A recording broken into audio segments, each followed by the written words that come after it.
You're listening to Cards to the Moon, a podcast about trading cards from both a collector and investor perspective. We hope you'll stick around for the ride as we take a deep dive into the state of the hobby, share some hot takes, hopefully some useful advice, and fun stories along the way.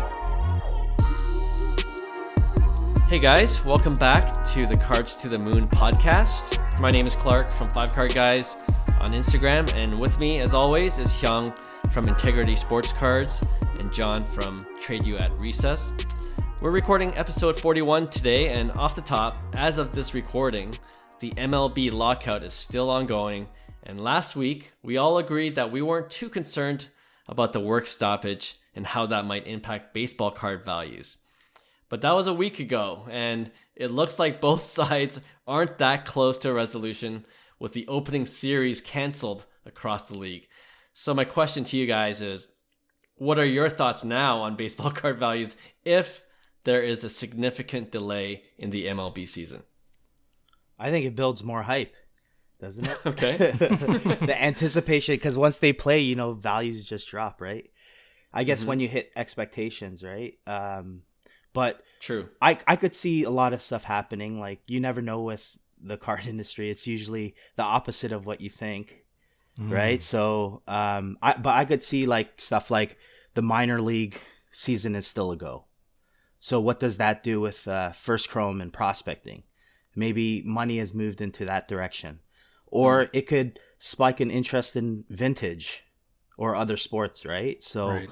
I think, but in my opinion, I don't think it's going to do too much. It's only going to build more anticipation, if anything, right? This, at least for the northern, areas where we, baseball, springtime, you look forward to the weather change and you get into that baseball mood, right? So I think with card shows too, and, going into basketball and hockey playoffs, I think it's going to be okay. Like I said, I'm always optimistic about it. I know people think it's doom and gloom. Everybody, like, there's people that they're like, oh my God, baseball season, like, it's done. But I don't think it's going to be as bad as we think. Obviously, there's going to be, some card prices that people end up holding the bag, right? But, on certain cards, if you're smart with your investments, I don't think that they're really, affected by kind of like, smaller, I guess,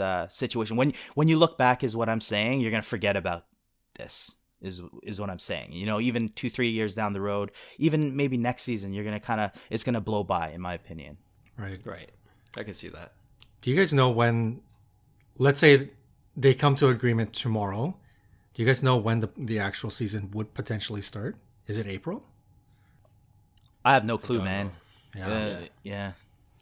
It sucks. It sucks. They should. Yeah. I mean, it's just brutal that they can't come to an agreement. But like for me, I'm with the players, man. Like you gotta take care of your players, and it sucks that it's at the state, especially with the studs that we have in today's game. With the Sotos, the Vladis, the Tatis of the world, they need to show off, right? They need to play baseball, let them play, and figure it out. Yeah. I don't know, man. Off the top, you just said that maybe this is a good thing. I'm trying to think, maybe there is some silver lining here. I don't know.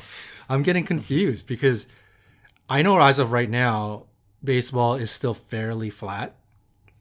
And if anybody's spending money in the hobby right now, it's probably, I think basketball is making a lot of movement because you're looking at Ja and you're looking at this and that. And then as playoffs start to roll around, people are, still selling their football and trying to move it into basketball for the playoff hype and maybe hockey. If this delays even further and let's say baseball season starts to line up for the middle or end of any of those playoffs, it could actually be pretty amazing for baseball. From a fan perspective, it would really suck to see all the best players in the world lose like 40 games or 50 games or 60 games. Something, if it at worst, hopefully not that bad. But from a sports card industry perspective, I don't know. It could be, who knows? There could be some silver lining here. So, right. Yeah. Yeah, I could see the anticipation build up, but I wonder if there's going to be like a cap to the value of baseball cards for stud players. And what I'm thinking is that if there's a shortened season, think about it. Vladdy hits 30 home runs in this shortened season. Right. Like, that's impressive in the shortened season, but we kind of will forget that, they only played 130 games or 120 games, whatever it ends up being. And, compare that to like, is he going to hit 50 homers? And then the hype builds up there, 50 home run season's pretty damn impressive, right? And that could spike values in the course of a regular season.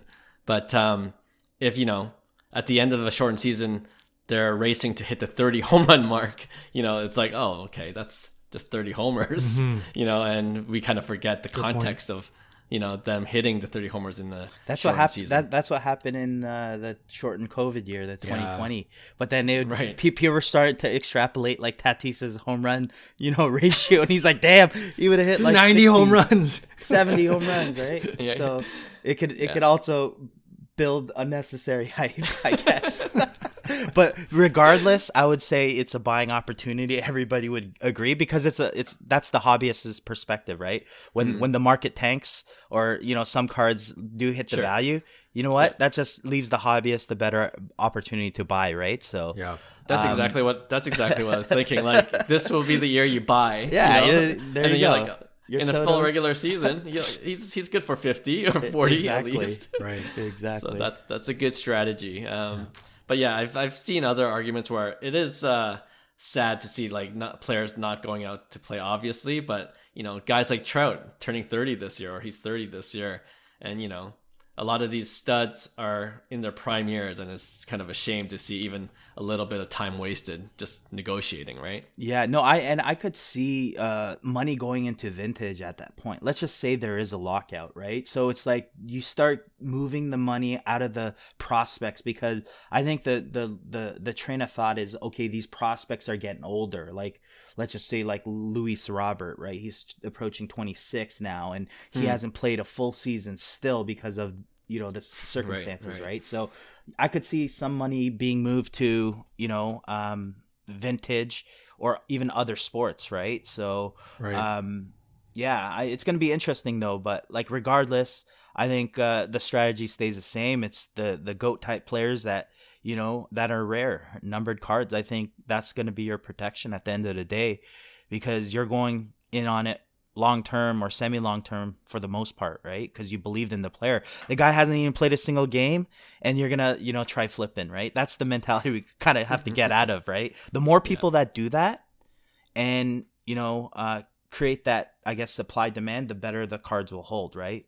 And that's, I think, what's happening is a lot of these flippers are trying to flip, and they realize it's not as easy to flip anymore, right? So it might be a correction in that as well. So I can see that for sure. Yeah, that's a good point. I think if there's clearly going to be a lot of people that were banking on the seasonality to take advantage. So I would have imagined, the internet was abuzz because the Atlanta card show happened, which was one of the bigger ones.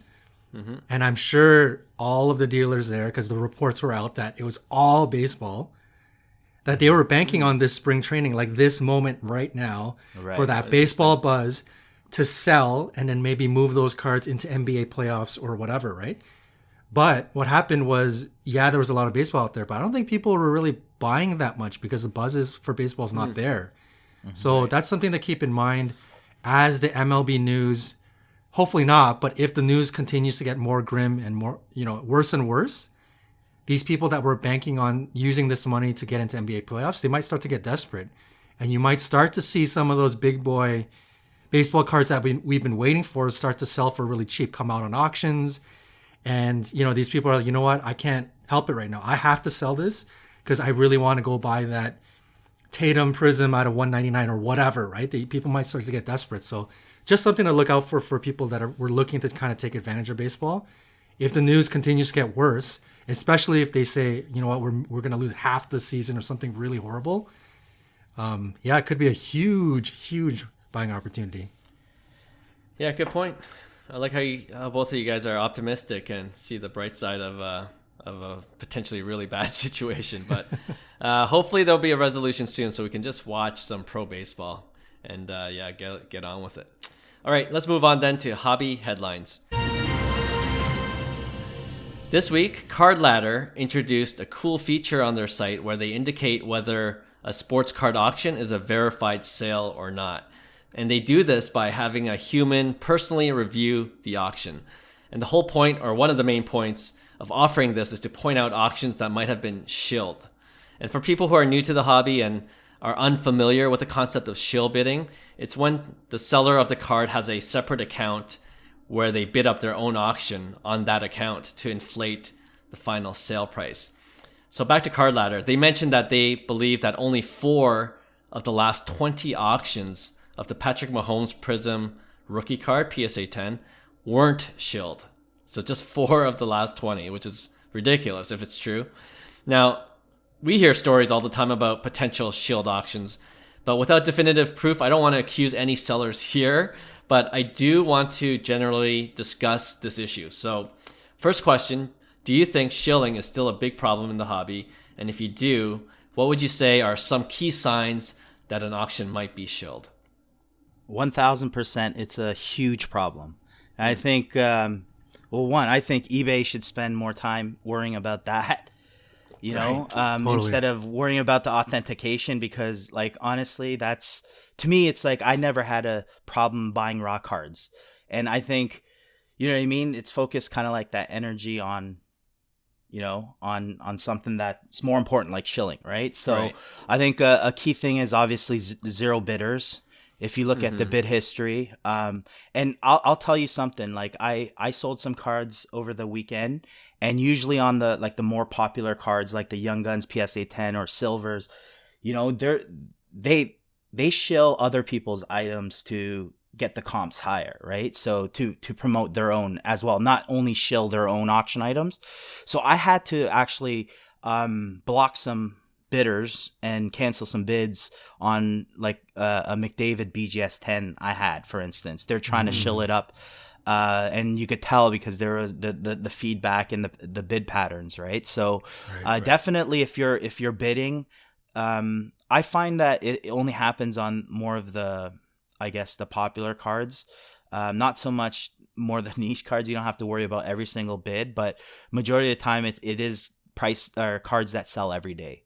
Right. And they try to, or higher end stuff that, there's not too many comps out there. So they'll shill it really high, and hoping that a buyer will use that comp as kind of like a way to buy in at that price. Right. I think it's pure evil. Like, and we need to find solutions. And I appreciate Card Ladder at least trying to tackle something like this. This is the way we get the industry better, right? Like I said, we talk about this all the time on the pod. It's like, these are the people that are trying to make the industry better. Hopefully, the big dogs like eBay can, use their resources to figure this out, because that shouldn't happen, especially on their platform, right? I could care less about eBay authentication on cards. Like, we're not really dealing with that issue unless you're talking about vintage raw cards, right? And at that point, people, I know people aren't even happy. It takes, a couple weeks to even get their raw card, which is an issue too, the turnaround now, right? So on top of the stuff we talked about last week. So that's, my 2 cents on kind of shilling. I think eBay needs to police it better. They need to find out a way to police it better, and it's on eBay, right? Yeah, agreed. I think if you look at what we talked about last week about Wander, not to say that this was actually the case, but when I see the first Wander come out, base, PSA 10, I think the entire world clearly knows that that card is going to be overpriced, right? And it sells on auction for $2,000 or $3,000 or whatever it did.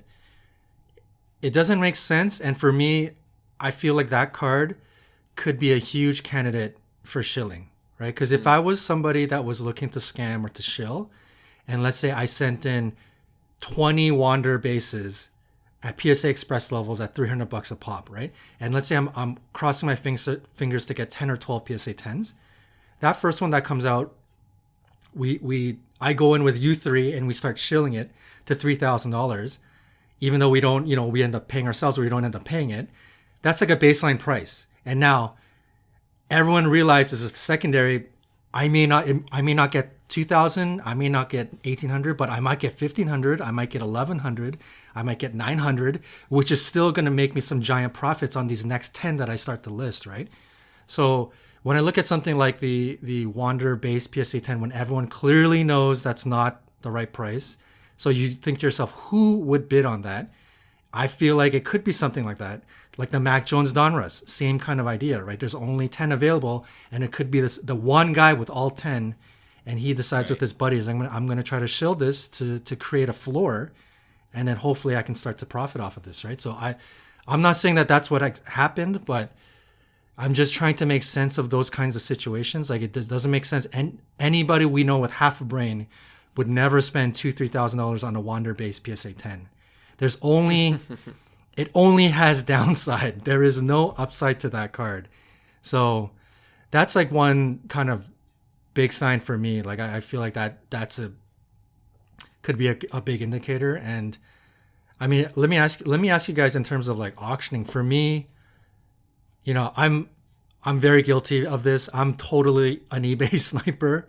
I will bid on a card if I'm interested in the last minute. I don't bid, you know, a 9-day auction. I don't bid with 6 days left. I don't bid it to 2,000 or 3,000. I don't know if you guys do, but that always seemed very odd to me. I get if you bid so that it's on your tracker. So if somebody outbids you, you can find out. And you're aware of what's going on with that card. I get it. Just putting in one bid so that you're onto the card. But when I see people, you know, with 6 days out bidding a card up to like $9,000 or $10,000, whatever the price is, and you see it like multiple bids, like these guys like outbidding each other with like 9 days to go, that doesn't make any sense to me. I don't know. Like, do you guys? What is the strategy of bidding with 9 days to go? You know, like that much. Yeah, I never really understood it, but well, yeah, I think it's a case by case example. Like, yeah, if it's like way over comps already, or it's then that might be a red flag. But like one strategy might be to get rid of all the watchers and the riffraff. Exactly. Yeah. Like you don't want that last minute competition like between guys like you, like snipers, you know. And then you know how you can get when there's like a few seconds left. You're like, oh, it's like real estate. I don't want to go over this much, but like you don't want to miss this opportunity, and you go over your initial budget. So you want to kind of weed as many other potential bidders out. For sure. Mm-hmm. Yeah. So that's one strategy. So yeah. Yeah, no, I agree. Sometimes I do that. You know, I'll put in a solid bid just so I'm in too, right? And other auction houses like Golden, remember, they have extended bidding, right? So other people practice that as well, right? You know, they're part of the extended bidding, you know, and qualify for that. Sure. So yeah, I like eBay's just different, right? Sure. Yeah, I mean, it's definitely the most accurate bid system in my opinion, because it avoids a last minute snipe or people not necessarily ready to, you know, bid, so you get that true audience, right? So yeah.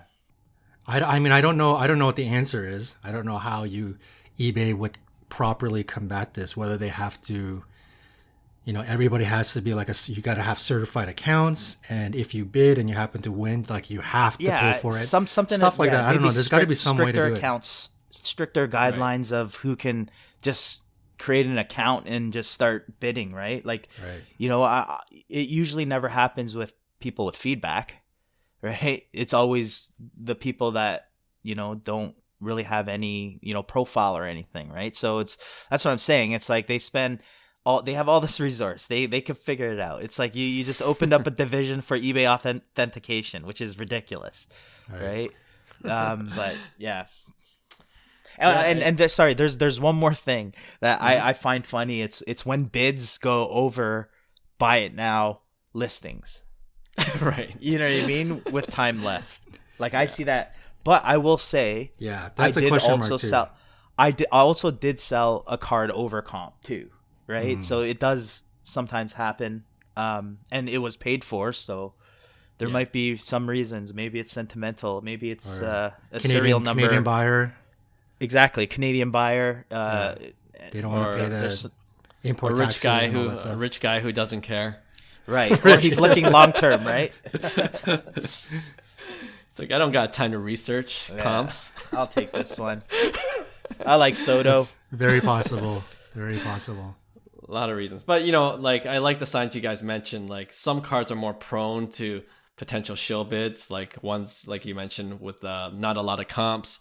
Look at the bid history. If there are someone that has zero feedback bidding, that's probably a red flag as Pretty well. good sign, yeah. Yeah. For people who are starting on eBay with zero feedback, one suggestion is like you got to probably start buying more before you start selling to get your feedback score up. So just a piece of advice.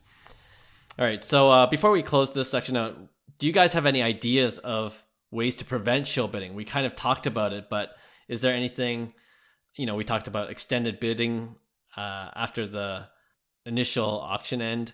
That could be one way. Car ladders, taking a kind of a human approach to it, but you know, that's tough to scale, obviously, when you have a lot more auctions coming in.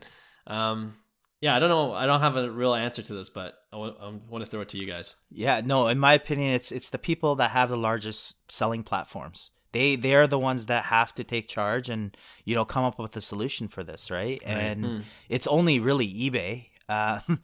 You know, so it's something that they have to figure out, and I hope that they can, using, you know, technology, their resource. They have enormous amounts of resource. Just on my fees alone a month, you know, they should be able to create a system. Right. You know what I mean? It's so ridiculous how expensive they are. But like I always say, there's so much value in eBay, so I won't badmouth. Like they're the sales rep that you need. You know, it's like if you run a business and you don't want to actively sell, right? eBay is your sales rep, and you pay them a commission. And you know what I mean? That's the way I look at it. It sucks that, you know, they price so high, but I do know that a lot of people like complain about eBay fees, but I will say something. They get the eyes for sure. For sure. Totally. Yeah. Totally. Yeah. I mean, there's got, you know, I don't know why you would need multiple eBay accounts, but is it, you know, maybe it's for each IP address or credit card, like you only allow the one account or something like that, right? There's got to be some way to kind of reduce, like, let's say myself, like if I had 4 different, you know, 1 main account and 3 fake accounts that I use to shill bid, like, I don't know, that kind of stuff shouldn't happen, right? So, I mean, eBay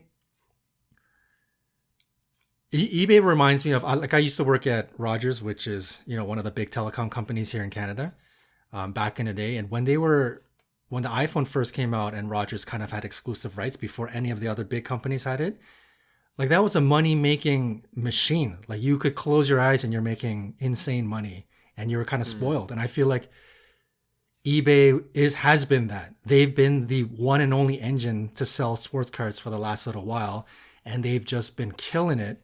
And maybe they got a little bit lazy. I think, you know, they have big competition now. PWCC's in there, Golden Auctions. Who knows what Fanatics is about to do with any kind of like online purchasing auction style engine. So eBay has some serious competition coming. So I feel like they should, like Hyung said, they should be putting a lot of effort into things like this to keep their clients and people happy. Because I do know of a lot of people who have moved away from selling on eBay now. They want to do just give it to a consignment shop, or sell it locally, or only go to trade shows or whatever, right? So I'm sure it's a problem or it's a topic of discussion at eBay, but I feel like they should, you know, I'm with Hyung. They should be putting a lot of effort into stuff like this. Yeah. I think we can all agree on that point for sure. The platforms have got to do a better job figuring it out. But I guess, you know, to prevent yourself as a buyer from participating in a Shilled auction, probably the best approach might just be to make sure you know what the comps are, so you don't go too much over the last max sale amount, and like John, bid at the last second with the price you're comfortable with, you know, to snipe and not get caught in the frenzy of a potential Shilled auction. So until something better, a better solution comes around, just do your due diligence and research your comps. Yeah. So I think this will be an ongoing discussion as the hobby grows for sure. And something like Shilled auctions that's a problem that has to be solved sooner than later. All right, let's move on then to our next segment. It's called Fast Five. So today's Fast Five is centered around 5 players from the NHL and NBA that are both in regular season play currently. And what I did was look at the top 5 scoring leaders in each league and chose between the two sports 5 players that you might be surprised is in the top 5 or doing way better than expected. And I want to ask you if you're buying, selling, or holding their cards. All right. So let's start with hockey. First guy on this list is Jonathan Huberdeau. He's been pretty solid year after year for the Florida Panthers, but he's number 3 on the scoring list with 75 points as of today, just 2 points behind the number 1 scoring leader, who is, to no one's real surprise, Connor McDavid. So what are you doing with Huberdeau hockey cards? Like, for context, his PSA 10 SP Authentic Future Watch Auto Rookie sold recently for just over $1,000. Wow. Raw cards you can get for $250. So that had to have been pretty recent. So I was gonna say, like, his prices have increased a lot since even in January. I think they were like $600. Not too long ago. Like even last week, they were the one sold for, I think, under 800. But I still think the Future Watch is relatively cheap to his Young Guns, but like his Young Guns is around 500, I think. So I think in January it was below 200. So for me to see that, that gain already, it's kind of priced into the hype. I'm a sell at this point, because I don't see that he's in that, I guess, category where, 7-8 year vet, where it kind of like floats around price. You don't know where he's going to be. And it's kind of the same with other sports, right? You got, those star players that are in other sports that have that same impact. So I'm a sell for him. It's a good opportunity. I think people have made money off of him and off the hype. But I think his Future Watch Auto under 1,000 was a good buy until you told me it went over. So right. Yeah. Okay. All right. Yeah. I think so. Huberdeau is one of those guys in NHL that is really underrated for who they are. He is absolutely elite. He's had a number of years over a point per game. And in the NHL right now, the new NHL, over a point per game is a pretty elite scorer. So I think Huberdeau falls victim, kind of like my boy Cat, to the Timberwolves. He's playing in a small market. He's playing in a relatively, nobody watches the Florida Panthers outside of people in Florida. And I can't even say that Floridians may even watch the Panthers. So it's just one of those like super sleepy, quiet markets that, it's unfortunate. He's an absolute stud. So my problem with hockey, and I love hockey, you guys know that, is I'm not sure if there's enough of a giant base right now to be like investing, quote unquote, investing heavy. Like, I don't know if hockey may or may not go beyond Ovechkin, McDavid, like the big boys, kind of like F1. F1, I'm comfortable going in on Lewis Hamilton, but beyond that, very skeptical, right? So hockey is kind of this, I feel like it's on that same boat where I don't know if guys like Huberdeau, these sort of like underrated hockey players, would ever explode as a really good investment. But with that being said, strictly from a hockey perspective, like if you are, for the listeners out there who are hockey fans and hockey collectors, I think he's a buy. I think Huberdeau is very, very underrated. I think his partner in crime, Alexander Barkov, he is also a huge stud, supremely underrated. It's guys like Huberdeau, Barkov, Panarin. They're absolute superstars. Sebastian Aho. These guys are absolute studs that should be worth a lot more. Like, they should be in that bigger categories, but they just aren't for whatever reason. So it's tough to say if they will be, but I will say from a complete hockey fan, hockey collector, I would say Huberdeau's a buy. Okay. So you're really banking on the sport of hockey to get bigger before we see some real gains from even like beyond the top 5 hockey players annually, like the main guys, McDavid, Ovechkin, those guys, right? So I have 2 more hockey guys after this. So my answer might be the same, John, based on that answer. But Huberdeau is like one of those guys that I see every year, and I'm always surprised every year. I'm like, oh, this guy's pretty good. He's nasty. definitely underrated, 100% underrated. And like, you know, every time I play my fantasy hockey leagues, like he's a steal every season because, you know, he doesn't get the respect that he probably should. Right. So for me, he's a sell as well. Like, you know, he's obviously up there with McDavid and Draisaitl in the top 3 right now. So he's probably getting that bump in price, but who knows about next season? Like, I don't know if he can maintain this top 3. You know, he'll probably be a top 10 player for years to come, but for a guy like him, he needs to be a top 3 year after year, I think, to maintain his values. Yeah, so good point. He's a sell for me at the price that he is at now. All right, next is former Maple Leaf and current Avalanche player Nazem Kadri with 68 points, and he's tied with a player you might have heard of, Austin Matthews of the Toronto Maple Leafs. Ooh. He's a stud, but yeah, Kadri, you know, well, the interesting thing about his SP Authentic Future Watch Auto Rookie card is that not many out there. Most recent sales are all raw cards, so it probably means no one's getting them graded, right? No one maybe has that it's belief not worth that it. Yeah. exactly like as an investment, right? So most of the recent sales are all raw cards of his SP Future Authentic, and they're being sold for $100, right? So what about Kadri? Is that price low enough for you to invest in? This one's tough. I was a huge Kadri fan when he when he came Kadri in through Toronto. So it's at that price, I think it's a buy just because I think there's a big enough market that keeps it going. I think his Young Guns was in the hundreds too. So I think his prices are extremely cheap.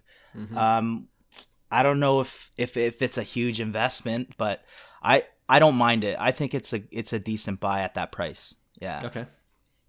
$100. Yeah, I was a big fan of Kadri. So upset when he got traded. I right when it happened, I think Tyson Barrie was so overrated, and right.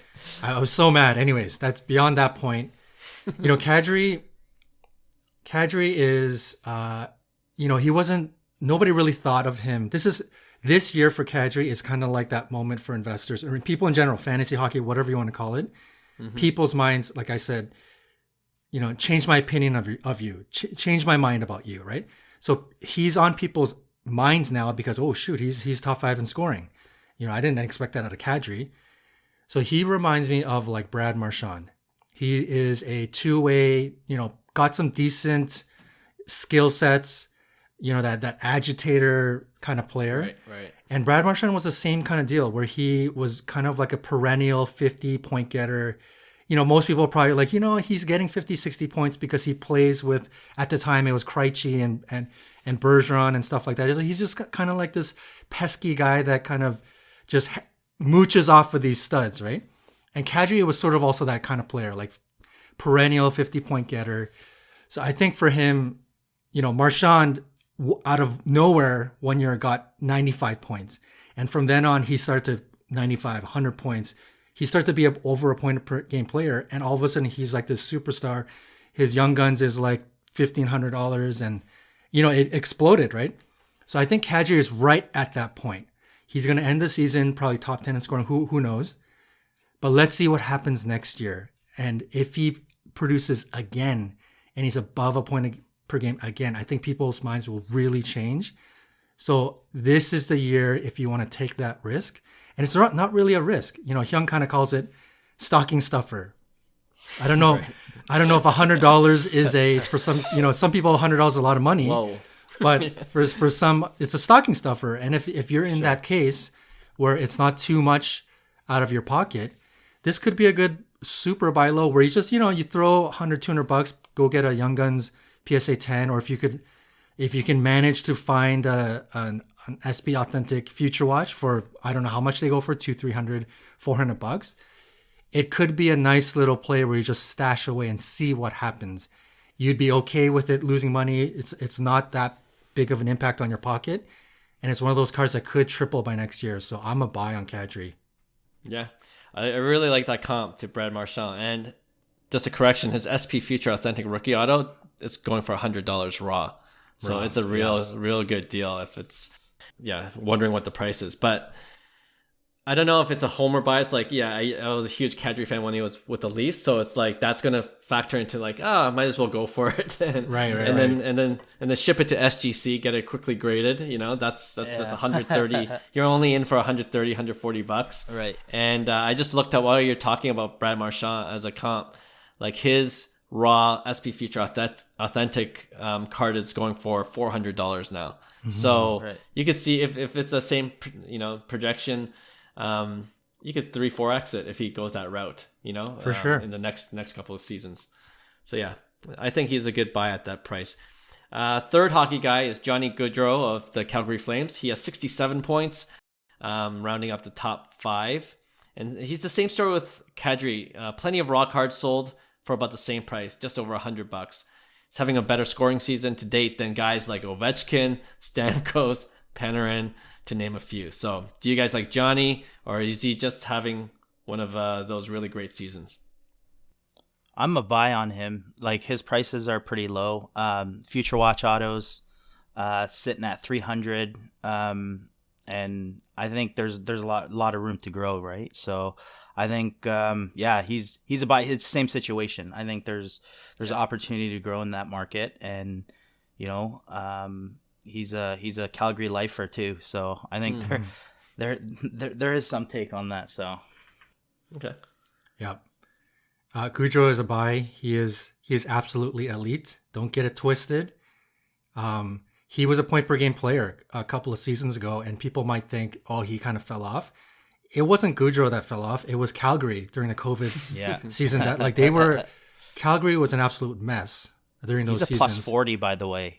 Yeah, and which is insane. All of the Calgary players weren't playing well, so it wasn't a Gaudreau thing. And now Gaudreau and Calgary is back on track, and I can see point per game seasons from now on from this kid. So Gaudreau, he's cheap. I think his Young Guns is like 200, maybe something like that. I'm not 100% sure, but I know it's a buy low, so I'm a buy on Gaudreau for sure. Yeah, I think it's like, for me, if I'm going to take a risk, I'm going to take a risk on Kadri, who I personally like. So, like, I don't know. I like Gaudreau too, but I don't want to invest in both players with that kind of same risk level. Like, like, am I banking on both these players to do well next season? So if I got to choose one, I'm going to stick with Kadri. But yeah. And the only other thing is, like, I guess Colorado, like, they have a growing hockey market compared to any of the Canadian teams other than Toronto and Montreal. So I don't know if that's going to impact the value of Gaudreau if he stays with the Flames. Like, as a Calgary fan, you're going to love him. As a Canadian hockey fan, you might you might like him more. But I think there is something to just playing for a bigger American market, which Nazem Kadri does. So I guess he's a hold. If I have him, I'm holding and then seeing what happens in the next couple of seasons. For me, like, his it seems like his PSA, because like the Future Watch autos, I find like they're super high in demand, and some of these players they're going for the same amount as Young Guns, right? And if you look at any of the players, that increase in value, look at the look at Austin Matthews' ratio. Yeah, exactly. Yeah. I know it's not going to apply in the same amount as the McDavids and stuff, but like, something has to give there. I just think it's a good opportunity, like, True. Just in certain cards. Like, I like, for instance, I wouldn't buy his Young Guns, but I would probably buy his Future Watch auto, just because at $300, you have a chance, as long as the Young Guns keeps on going up, and that's true. It's a lot more, I guess, rare, right? Than his Young Guns. So I think there's just good opportunity in general in the hockey market, where there's ratios that are off, right? So I think there's just opportunity in that in general that you could kind of capitalize on. Good point. Yeah. You changed my mind. I'm buying it. Just his Future Watch auto. Yeah, just his Future Watch, like number to $9.99. Man, Future Watch auto market right now. It's such a buy. Such a buy. Yeah, you're right. Like, how is even Austin Matthews like thousands of dollars, and then the rest are like just low hundreds. Like, most of the top 10 other guys are in the hundreds even still. So very good point. All right. The last two, we'll switch gears to the NBA. Let's start with Joel Embiid of the Philadelphia Sixers. He's always been a stud, but he's had his share of injuries and also questions about his effectiveness during the playoffs. But believe it or not, he's currently sitting at number 1, averaging 29.8 points, ahead of guys like Giannis and LeBron, who sit at number 2 and 3, respectively. So just to give you context, his 2014 Silver Prizm rookie PSA 10 isn't cheap. It's selling at around $3K, but his base Prizm PSA 10 is around $450. So do you like him as a buy, hold, or sell? I love him as a buy, to be honest. I think his cards are criminally low. Like some of the stuff, like even his base, because they're relatively low pop in 2014 Prizm. You're talking in, a couple thousand, which is nothing, right? For someone like Embiid, he's been dominating, absolutely dominating, even the last few years. And his prices, I think they range from like $250 to $350 for PSA 10 Prizm, not the Silver Prizm, but like for a base Prizm in 2014 with a pop of $12.94, I think, and there's an SP that has a pop of 300. It's the image variation. It's like 600-700 as well, or 5. It's not somewhere around there, which I think is relatively cheap compared to other guys of his caliber, right? So I'm a buy on Embiid. I like his even auto stuff. I think he has a lot of cheaper autos that are undervalued. So yeah, all around I'm a buy, and I'm long term on Embiid as well. So okay. I haven't been following Embiid prices. You said $450 for Prizm. I'd imagine that has gone up. It last two sales, because there weren't much. It was $289 and $350 for the base Prizm PSA 10. Yeah, and that's probably I'm assuming that's gone up since the Harden trade, right? It's probably even cheaper than that prior. I don't think there was any 90-day sales prior to that, to be honest. I could be wrong though. Okay, I like Embiid. I'm gonna say a buy on short term. It looks like he's gelling amazing with Harden. Pretty surprised about that, but regardless, it's good to see.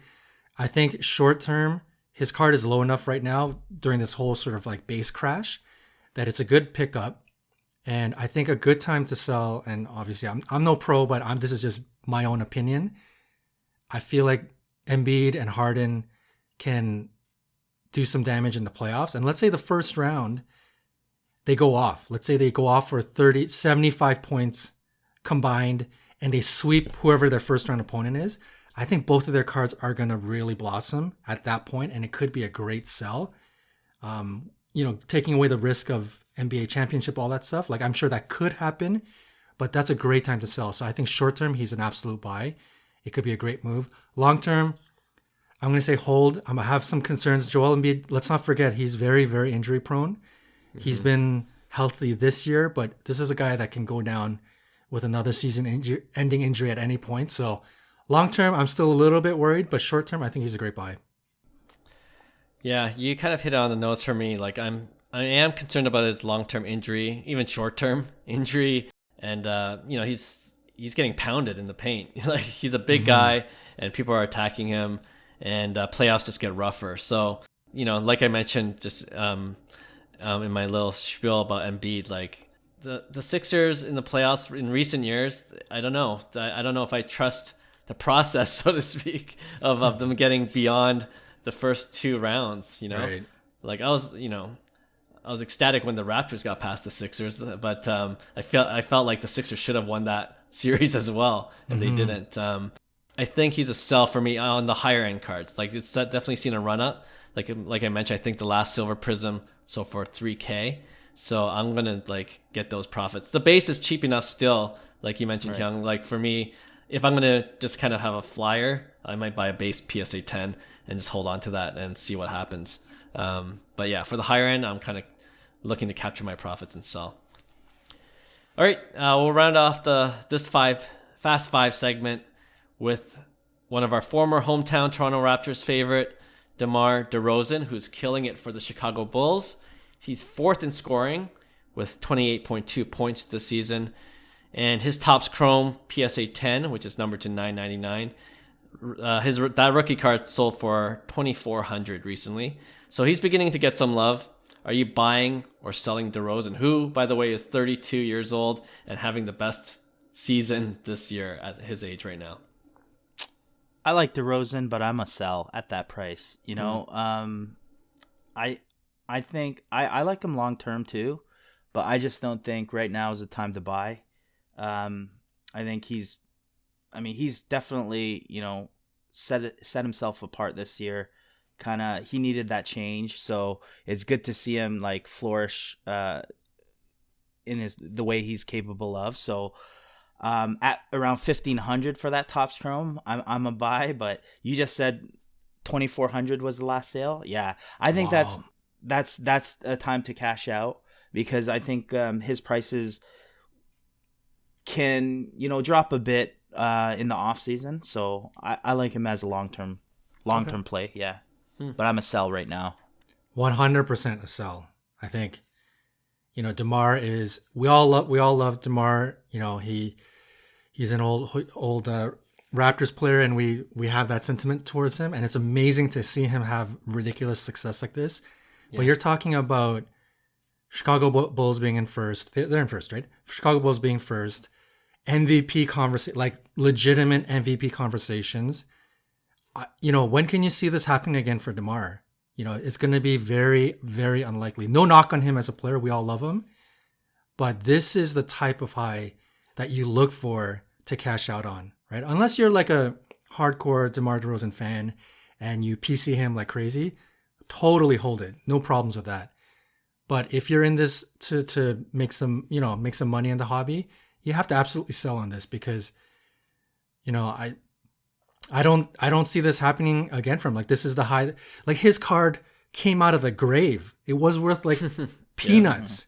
Our buddy Will in our chat group is a monstrous DeRozan fan, and he's probably kicking himself for not going harder at DeRozan cards like 12 months ago when he was buying some DeRozan cards, right? Like, literally the card came out of the grave, and it's probably 5x, 7x, 8x, 10x. I don't know. But this is what you dream of when you buy low on certain cards. So yeah, he's a sell, and I think this is going to be I feel like this will be the peak in DeRozan cards. Short term, long term. I feel like this is it right now. So if you're not sentimental towards DeRozan and he's not a PC, yeah, you got to sell. Yeah. Yeah, I won't add too much to that. Yeah, don't FOMO on DeRozan. Sell, capture as much profit as you can right now. Mm-hmm.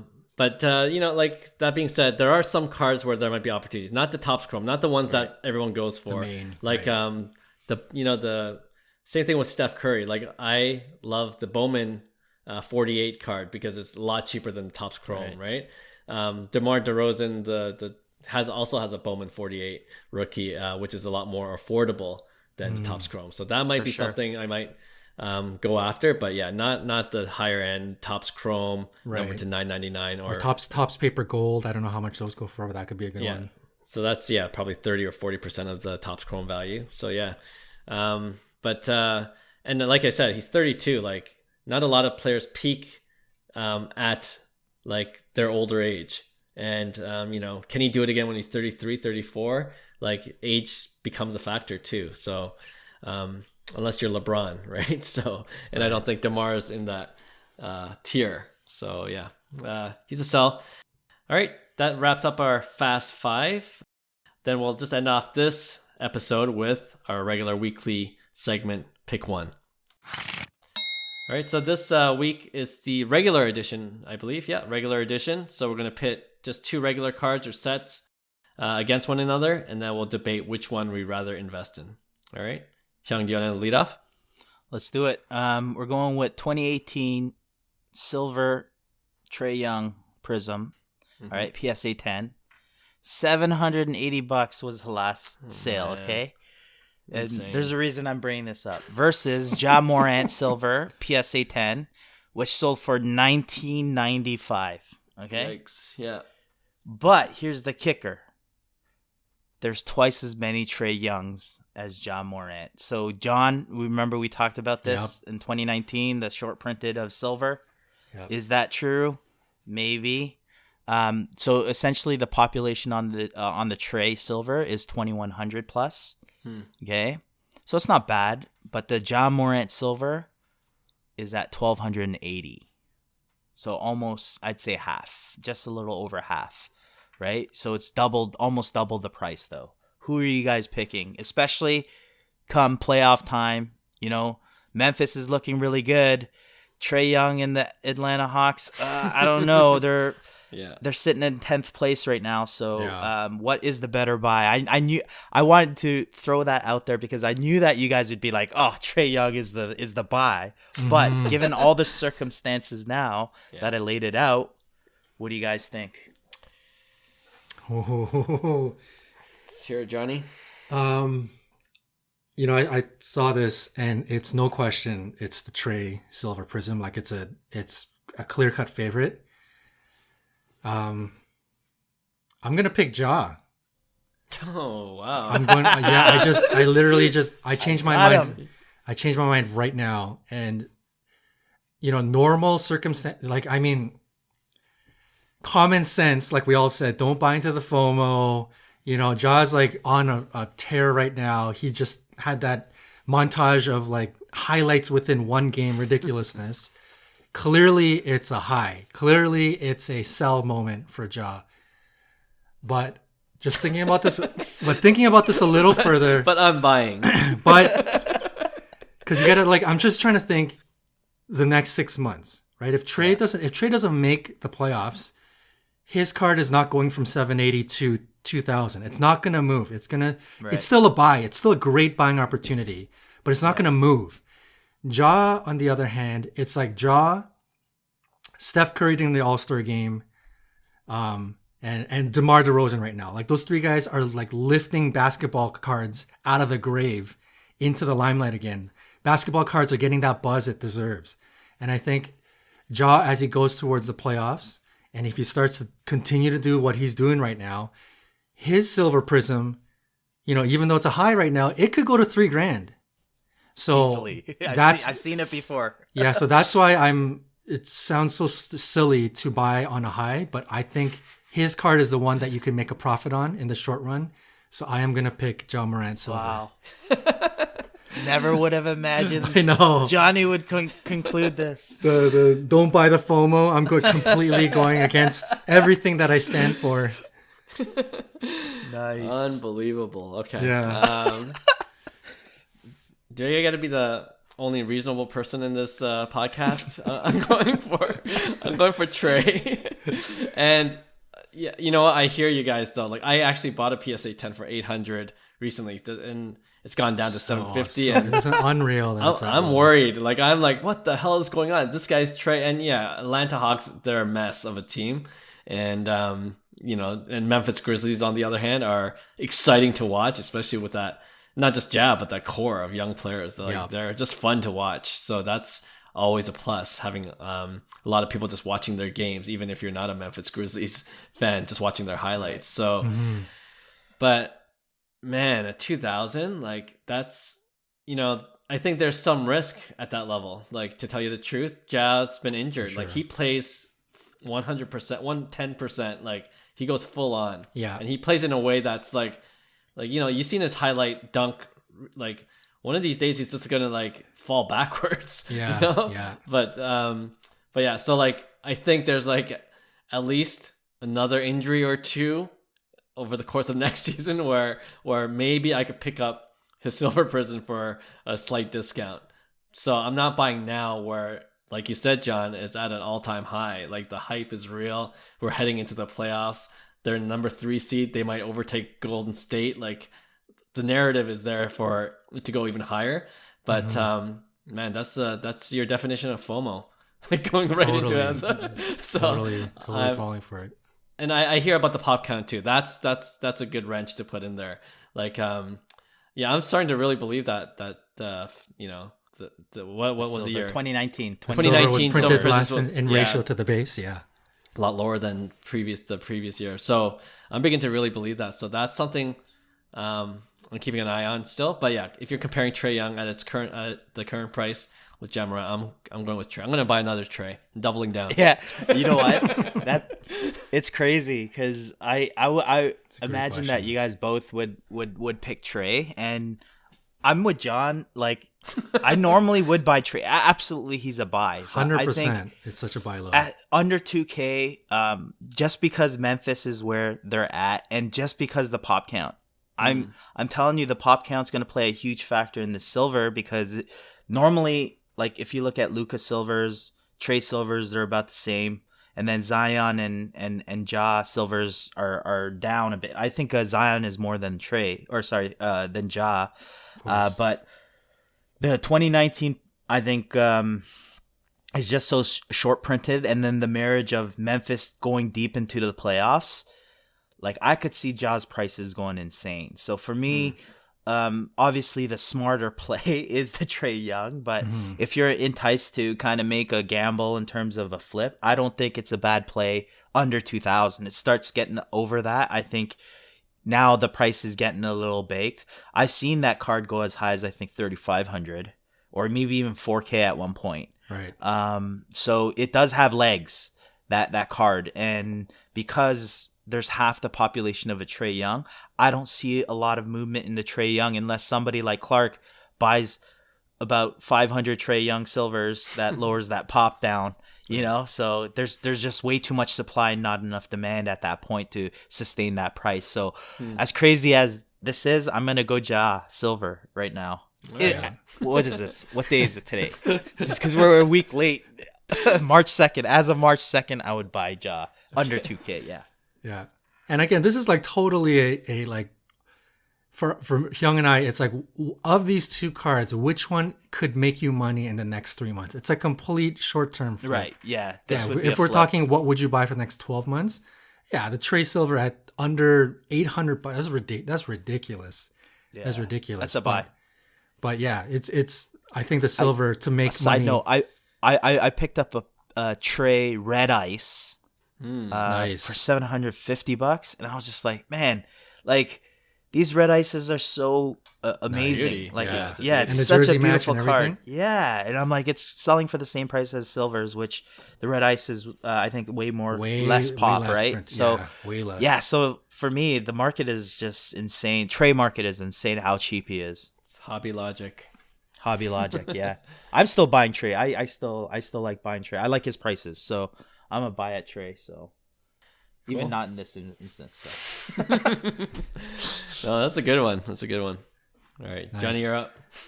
Yeah, I'm feeling a little ashamed to do my 1v1 after that like fire conversation of Hyung's. Mine's gonna be quite boring. But I'm gonna try to cater to those in the very, very low range, spending smaller dollars, because we always talk about $100,000, $500,000 slabs, and maybe that's not in the price range of a lot of people that are listening. So Sure. I'm switching gears so we all know 2020 Topps Chrome and Topps for baseball is sort of rounding out to be the junk slab era. Like everyone and their moms submitted those cards to be graded. They're all coming back right now.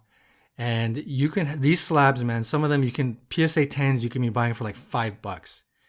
So with, PSA 10 pop counts in like the 5 figures, like ridiculousness. So I'm going to say my 1v1 is of this junk slab era, who's the better bounce back candidate? Strictly investment. If you're going in on this for money, Kyle Lewis or Gavin Lux. Man. Oh man. Because you can get PSA 10 bases for honestly you could pick them up for free. I didn't get the Gavin Lux hype. I honestly didn't get it. Like I don't know why people were on him in the first place. I could see Kyle Lewis a bit. Yeah. Like the run he had in his rookie year was pretty outstanding until like he is older though. He's tanking. Kind of like he's a little older. I think he's 26 versus 23. But man, that is the modern junk era. It is. How many PSA 10s are there? I know Kyle Lewis is going for like -$5. Yeah. So, but I would say for me, Kyle Lewis. I just think he could still put it together and put up an all-star season.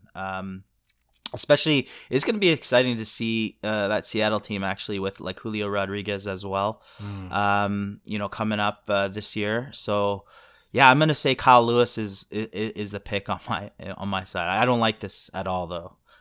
I don't like this 1v1. I'm definitely not speaking to Hyung on this question. He's throwing those slabs away right now. Well, I was just looking at the Bowman Chrome base PSA 10s of both players. So Kyle Lewis is going for about $20 last sale, just under 20, and Gavin Lux is about 40. So 2x Kyle Lewis's PSA 10 base Bowman Chrome PSA 10, yeah. So I'm going with Gavin Lux. Like, I don't know much about Gavin Lux, and I like drafted him in one of my fantasy baseball teams. He did nothing for me that year. It was a real bust. But it doesn't seem like the Dodgers are quitting on him, especially with Corey Seager's gone. So there's more opportunity for Lux to play in the infield, I think. And, the Dodgers are going to be a killer team again this season, right? So I think if everything breaks right and he's, finally lives up to his potential, I think I'm going to give him one more year, one chance to really show what he's worth. And then I think, if everything breaks right, I think Lux has a higher ceiling, whereas Kyle Lewis, like, I don't know. I always thought his rookie season when he won Rookie of the Year was a kind of a fluke, and then next year, I feel like I was proven right. And then, and he was injured, right? So that accounts for some of it. And then in Seattle, they have a good core with Rodriguez coming up and Kelenic, I still believe in, actually. Right. But I think Kyle Lewis he's number 3 on the top 3 guys I want to see on Seattle. So, I think his ceiling is very limited, in my opinion. So I'm going to go with Gavin Lux, who I feel like has a higher potential. Right. Kyle Lewis is obviously the safer pick. He's established a lot more in this short period of time. He is also older though, and I think the general perception of him is he sort of is what he is. We kind of seen what he is. His ceiling is not necessarily super high, but he's a very, very solid contributor, solid player. And I think people would naturally think, you know what, he's due for a bounce back in his investment prices because he's been injured all this time. He's never had a chance to kind of follow up on that Rookie of the Year season, right? So it feels like Kyle Lewis is the easy one, but I think, when you're just going to take a complete gamble on this like supremely buy low ridiculousness, when you feel the heartbeat of like a lot of these forums and Blowout and Facebook, there's still some people that are asking for Gavin Lux. And I think that shows that no matter how crappy he's been, he's 23 and people are holding out hope. Like Hyung said, he doesn't know what he sees in him. Like, I don't know, get the hype. But there's clearly people out there who still kind of believe in the hype. Like, he's got a little bit of that sparkle in people's eyes, right? So I think Gavin Lux is the type of pick that you just throw some money at if you're in this space to kind of go low on these picks. And he's the kind of guy that could 2x or 3x over a guy like Kyle Lewis, where people already kind of know that, oh, he is what he is, right? So I'm going to go Gavin Lux, I think. Yeah. I personally, I don't like him at all. I think Kyle Lewis is definitely the way better baseball player, but I think Gavin Lux just has that potential to like multiply your money. Yeah. Gavin Lux. Yeah, I like this one though. Got me thinking, and you guys will see Gavin Lux this season.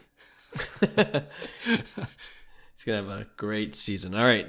So my 1v1 to close off this show is an actual decision that I'm trying to make in real life, and I'm hoping to make this decision before this episode airs, so no one snipes me out there hearing what is coming up on auction. But on one side, I have Luka Doncic. I'm going back to Luka Doncic because I really want to pick up one of his cards before his card values bounce, which I feel like it's going to do any day now. But Luka Doncic, rookie, Panini Prizm, Red Prizm, numbered to 299, PSA 9 though. Last sold for about $2,500. Versus Luka Doncic's Silver Prizm, PSA 10, which sold for $3,000, so $500 more. So what are you going with? The numbered to 299 Red Prizm, but a PSA 9, or the classic Silver Prizm PSA 10 going around 3,000 right now.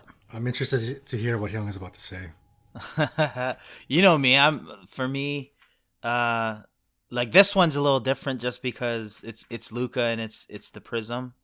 So it's like you got to go PSA 9 red, like numbered in this case, in my opinion.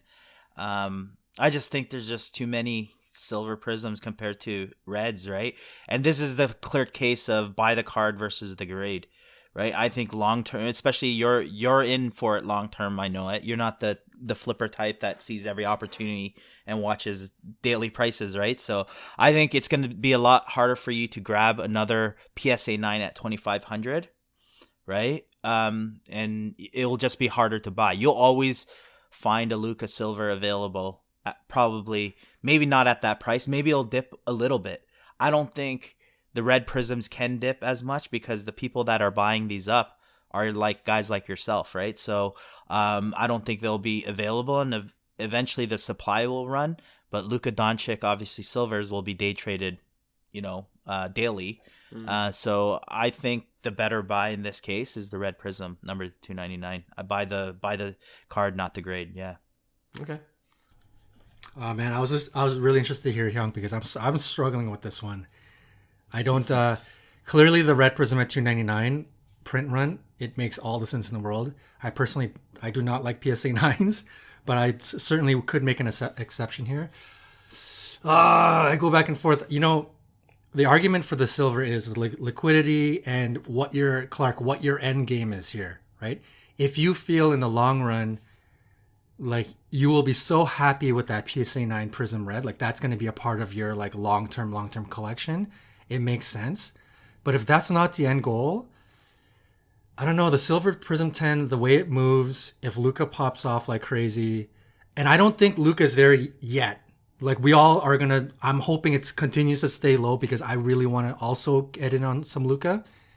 But I don't think he's there yet, like a LeBron, where the 299s, the reds, and the numbers are like just on a different stratosphere, right. Like unattainable. Like it's not there yet, and I still think you have a number of years before that, so it's still going to be attainable. So I think the silver, I don't know what I'm saying. I'm still thinking about it. Okay, you know what? I think I'm gonna pick by a hair. I'm gonna say the silver Prizm, going along what I've been saying. Yeah. I feel like your end goal will not be this PSA 10 red Prizm, and if Luka pops off and his prices go wild, it's that silver Prizm that you're gonna cash out on to be able to use that money to later on get into a bigger, like a really, really nice card that you're gonna be like, yes, this is the Luka card that I have dreamed of. PSA 10, Prizm numbered something, right? So I think the silver Prizm is the one to get into that space later on and trade up or whatever. It's just such a liquid, awesome card that's the card for your end goal. That's what I'm thinking. Yeah. Because I don't feel like the PSA 9 red Prizm is the actual end goal, but it makes all the sense in the world long term. Number to 299.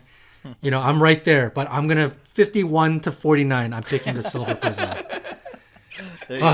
Okay, I said it. You guys didn't help me out at all. I was hoping that would be unanimous. I'm like, you know what? I'm going with the boys. I'm going whatever the boys decide. You guys, you're the deciding factor, I guess. Zero help whatsoever. Sorry, man. But Johnny, it's so funny. All those reasons, like that's the debate that's going in my head too. And then also what Hyung's saying about the PSA 9 red, that's going in my head too. I'm like, it makes all the sense in the world for me to pick up this PSA 9, 298. It looks beautiful. It's a solid red Prizm. Right. But it's a Hobby Logic thing, right? It's again, like, and I'm still fighting Hobby Logic. Like there's certain things that still don't make sense to me, but I'm being more acceptive of what the market thinks in general. And the liquidity of silver Prizms is like, I've accepted it now. It's just easier to sell. And you're right.